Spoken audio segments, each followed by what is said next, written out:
İstihansı istediği baş cümlesi. Yani burada sıkıntı neden var ki baş cümle. Bu da burada. Şimdi buraya yazaq. Buraya yazaq. İstisnaya yazaq. Deyirəm ki, kəndə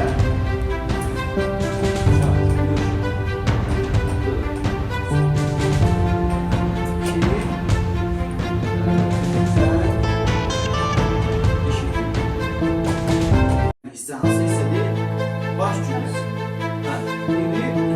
Yani burada sıkıntı neden var ki baş cümle. Bu da burada.